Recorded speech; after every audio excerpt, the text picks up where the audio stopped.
The Saturday crowd have gathered around the arena in San Juan for our coverage of the finals in the men's volleyball tournament in the UAAP Season 74 here on Studio 23. And this is brought to you by ABS-CBN Sports. We're anticipating a packed arena in San Juan as we present to you the perennial finals. It's been like this for the past 2 years, and third year in a row, the defending champions, the Growling Tigers of University of Santo Tomas, will again take on the Tamaraos of Far Eastern University.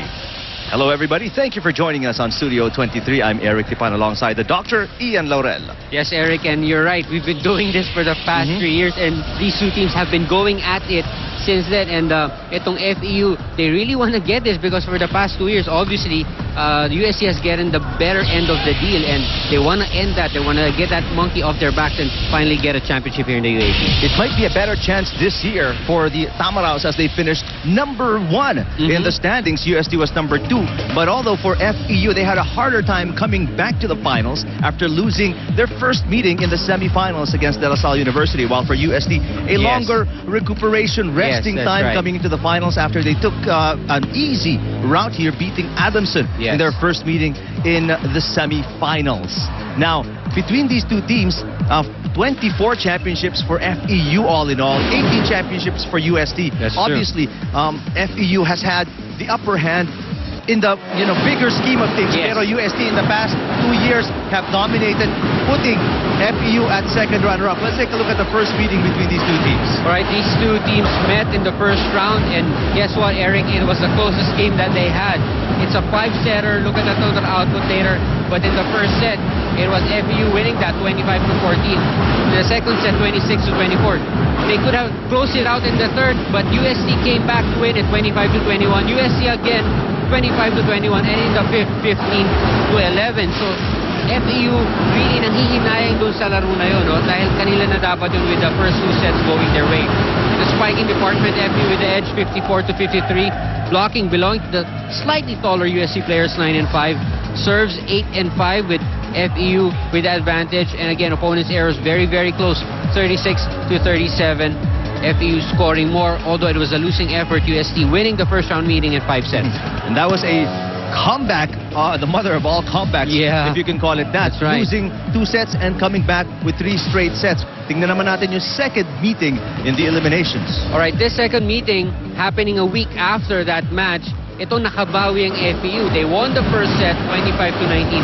They won the second set. Again, this is 25 all. I think something's wrong here, but they won that fourth 23-22, and of course that fourth set 25-17. They won this one in fourth. They get the huge advantage in the spiking department, 48-37. Also in the blocking department, they improved the stat, and I do believe that this would be the key, especially in the men's game. Blocking is very, very important. 11-6, and I think they should really get their blocking going if they want to win this one over UST. So it's pretty obvious that both teams are evenly matched up. Yeah, if you can put it that way, coming into today's game. Now let's talk about FEU. Obviously, when you say FEU, it's almost synonymous to Rodolfo Labrador Jr., the number 1 scorer in the league. But obviously, he's been getting a lot of help from his teammates, and one of the big guys who's been stepping up for the Tamaraos, of course, is Kirk Biliran. Kirk Biliran really doing an excellent job in scoring. You know what, Eric? FEU, Labrador, you mentioned him already. He's a marked man all of the time. And what he does sometimes is he plays decoy. And that is what FEU has been doing in coming into the Final Four. No? Kailangan some of these FEU players would step up and take charge of the scoring. Because Labrador, every time he goes in for a quick play or for an attack, he fishes out blockers with him. So it makes it a lot easier for his teammates to score. And that is what Kirk Biliran did. So look at this against FEU in the Final Four match. 17 points, 16 from the spike.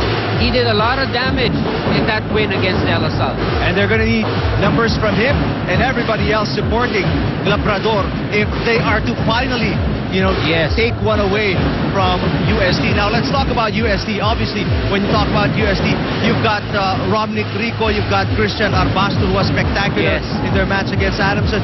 But one guy who stepped up big and really put a stamp on that semi-final matchup against the Soaring Falcons, of course, was Mark Alfafara. That's right. Again, Mark Alfafara really producing the points against Adamson, because Depante, their #1 attacker for UST, also markman. Obviously, all the opponents would go up against Depante and try to block him, and that gave opportunity for other players. Alfafara, being his opposite player at the outside hitting position, has a lot of opportunities to score, and he has to convert them.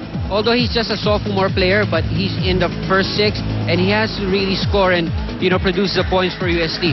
Mark of a champion, 17 points, 14 for the attacks, and 2 service aces. This was against their first and only game in the Final Four against Adamson. So I guess he would be expected from him would be these numbers, but of course FEU being having the edge in the blocking department in the second matchup would give him a hard time for today. Amazing numbers from these amazing athletes. You ought to check them out live at the arena in San Juan, or better yet, watch it on TV, where you get the analysis from the commentators, and you know, different various looks at how the plays are developed. Emil Lontok on the left of your screens, and George Pascua, the head coach of the FEU Tamaraos. They're shooting for their championship this year. We'll find out who will take game 1 of this best of 3 when we come back on Studio 23.